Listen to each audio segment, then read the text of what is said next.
J'avais 38 ans. Ma femme venait de me quitter. Mes enfants ne me parlaient plus. Mon entreprise que j'avais construite pendant 15 ans venait de faire faillite. Et je vivais dans ma voiture, garée derrière un supermarché. Tous les matins, je me réveillais avec cette douleur dans la poitrine.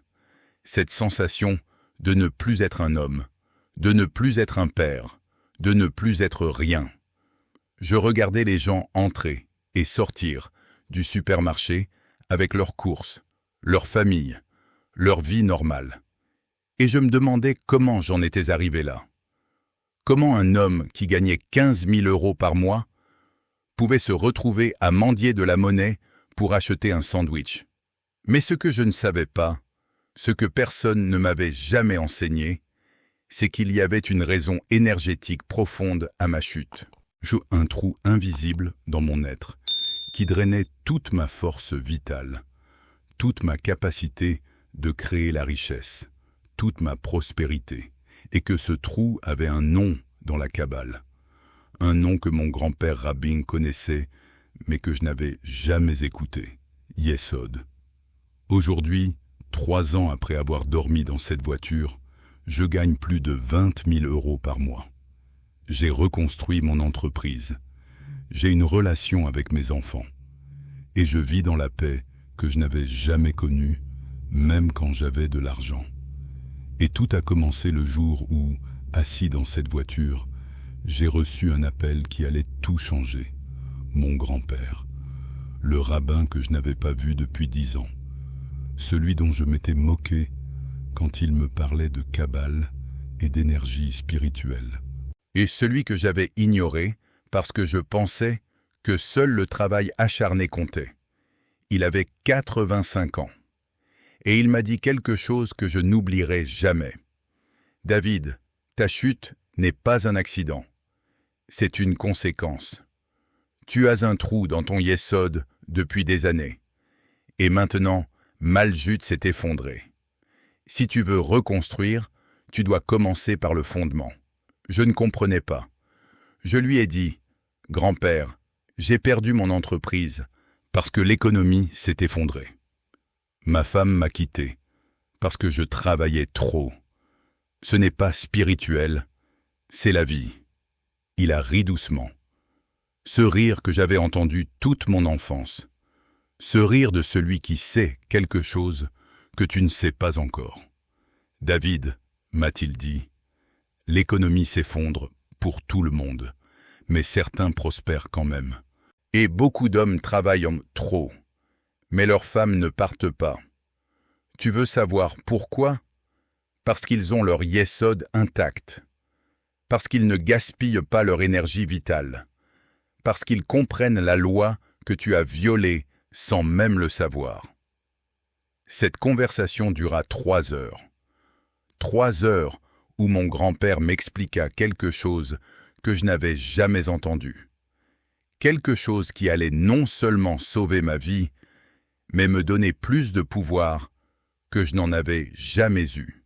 Il m'enseigna la loi de Yesod et Maljut, la connexion entre mon énergie sexuelle et ma richesse matérielle. La raison pour laquelle les hommes qui gaspillent leurs semences finissent toujours pauvres, peu importe combien ils travaillent. Et surtout, il me montra exactement ce que j'avais fait pendant 15 ans qui avait créé ce trou dans mon yesod. Ou ce trou qui avait tout drainé, mon argent, mon mariage, mon énergie, ma vie. Avant de continuer, je veux que tu fasses quelque chose. Si tu es un homme qui lutte financièrement en ce moment, si tu sens que quelque chose draine ton énergie et ta prospérité, écris dans les commentaires. Je répare mon yesod aujourd'hui. Ce n'est pas juste un commentaire, c'est une déclaration. C'est le premier pas pour fermer le trou qui draine ta vie. Maintenant, écoute-moi attentivement. Ce que je vais te révéler va probablement te choquer. Ça va probablement te mettre mal à l'aise. Parce que cette société t'a menti sur ton énergie sexuelle. Cette société t'a dit que c'est normal, que c'est sain, que ça n'a aucun impact. Mais la Kabbale, qui a 2000 ans de sagesse, dit exactement le contraire. Et mon grand-père a commencé par me poser une question simple. « David, combien de fois par semaine regardes-tu du contenu sexuel sur Internet ?» J'ai été embarrassé, mais j'ai été honnête. Presque tous les jours, ai-je admis. Et combien de fois par semaine te masturbes-tu? 4, 5 fois peut-être. Il a hoché la tête tristement. Voilà ton problème. Voilà pourquoi tu es pauvre. Voilà pourquoi ta femme est partie. Voilà pourquoi tu n'as plus d'énergie pour rien. J'étais confus. Grand-père, quel est le rapport entre ça et mon argent? Alors il m'a expliqué. Dans la Kabbale, il m'a dit « Nous enseignons qu'il y a 10 centres énergétiques dans l'être humain. On les appelle les séphirotes. Tout en haut se trouve Keter, la couronne, la volonté divine.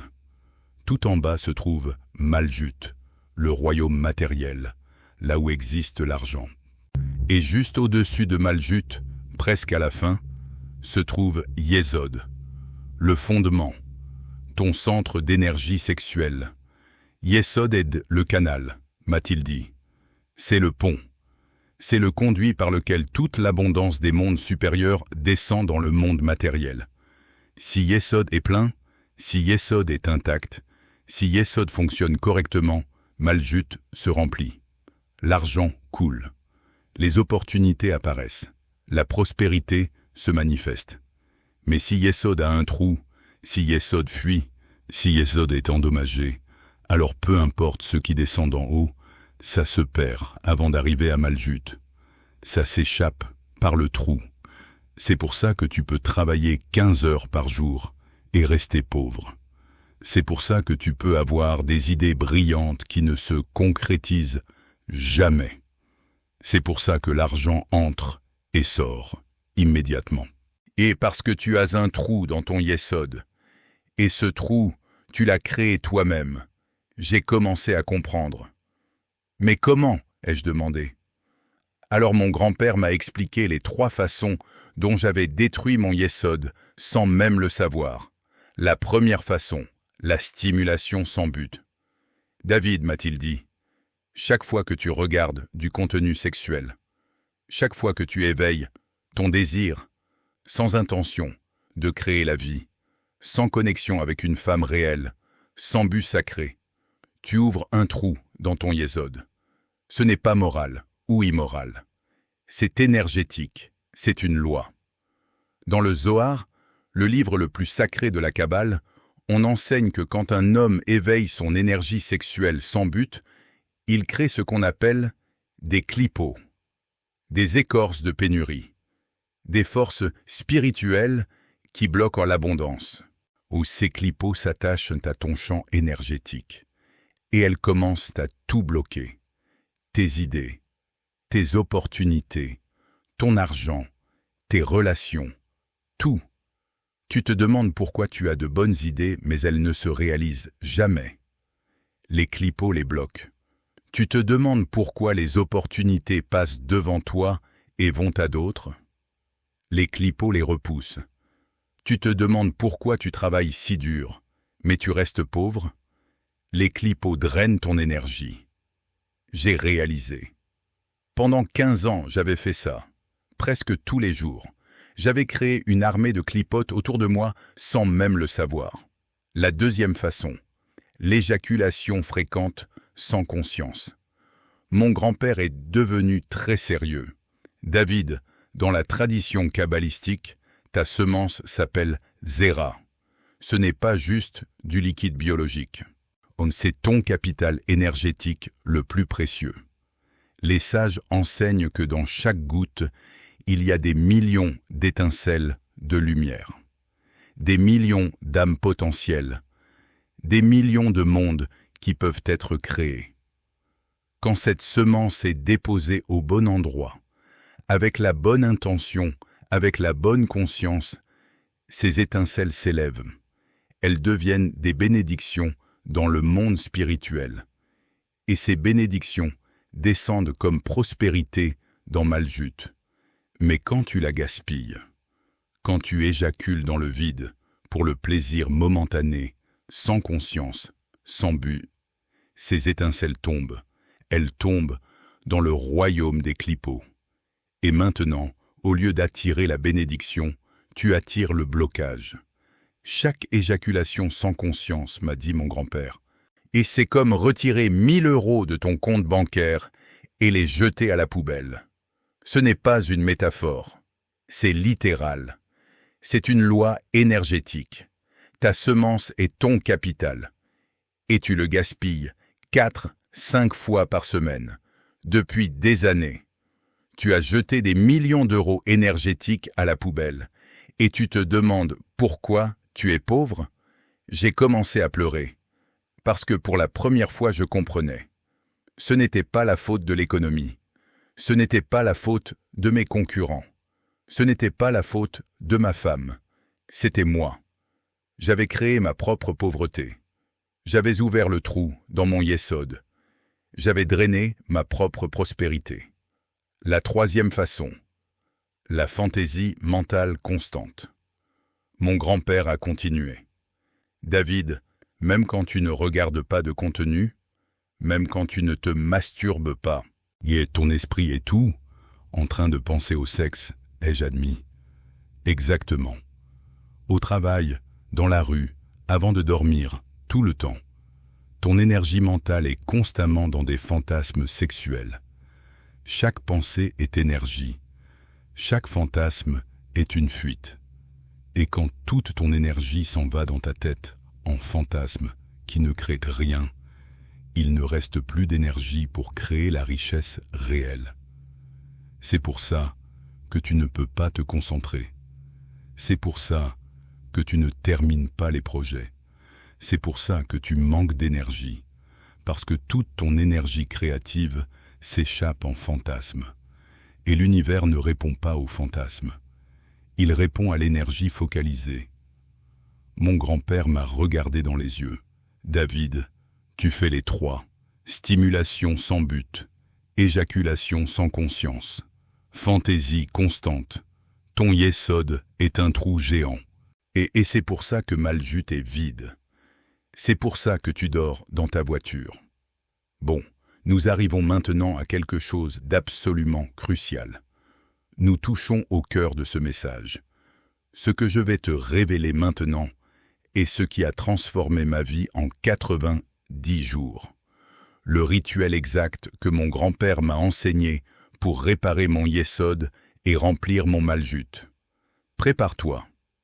Assis dans cette voiture, j'ai pris une décision.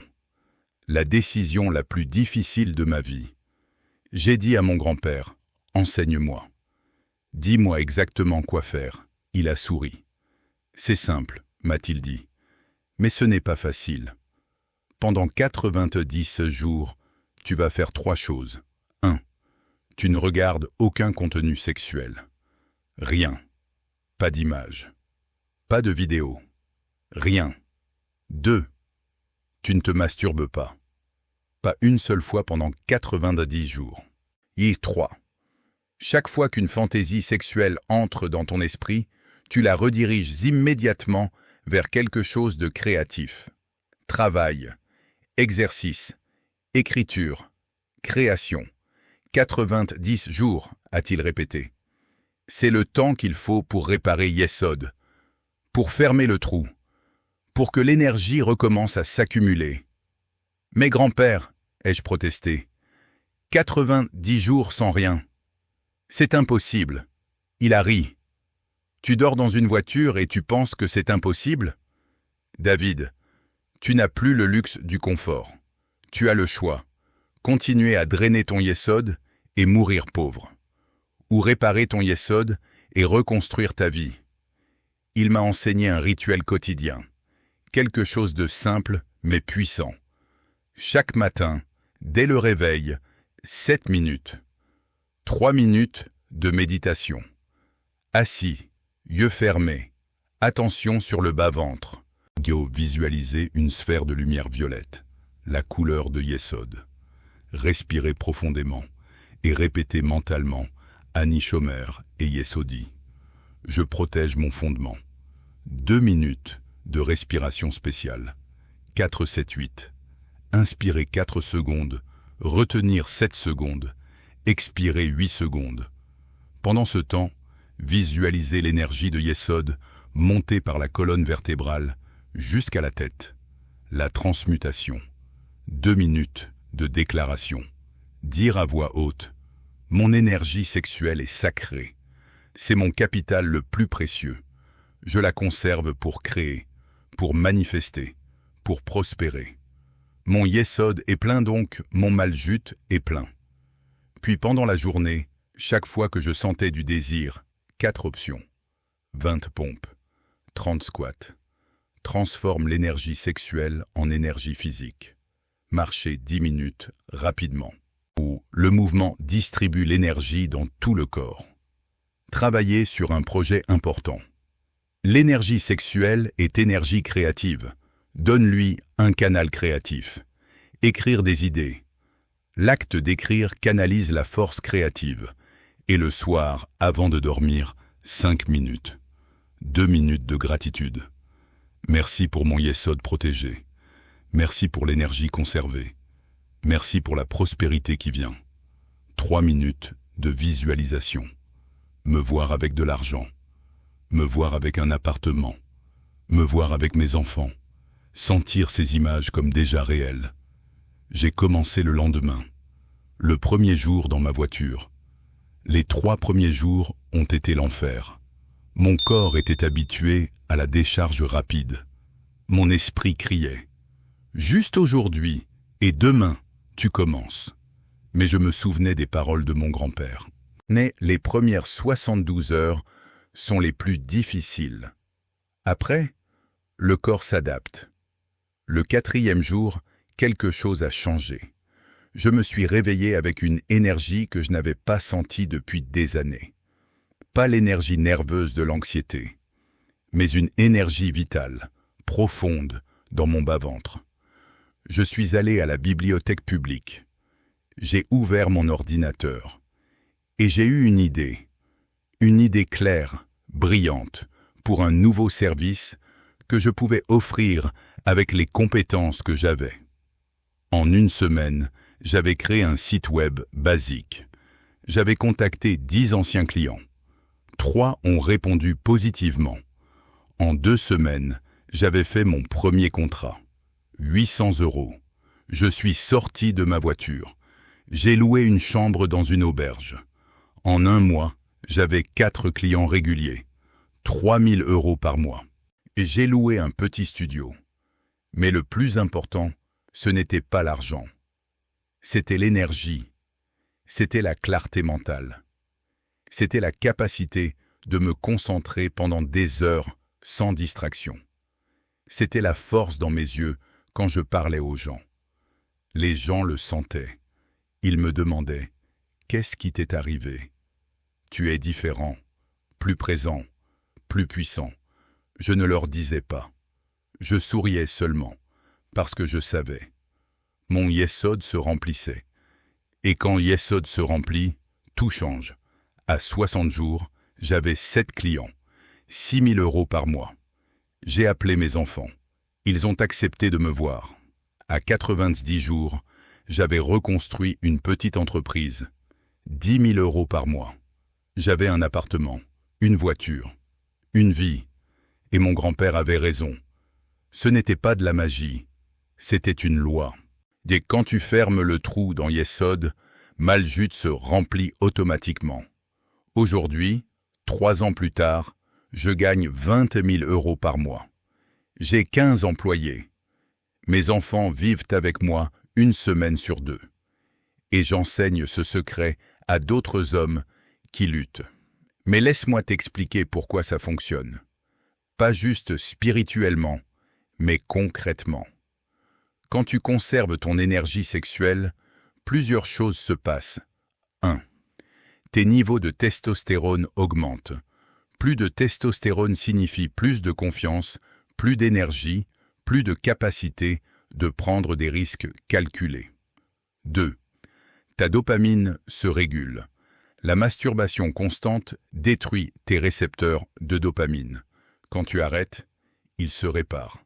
Et soudain, les choses normales deviennent intéressantes à nouveau. Le travail devient satisfaisant. La créativité revient. Dès les 3. Ton énergie mentale se libère.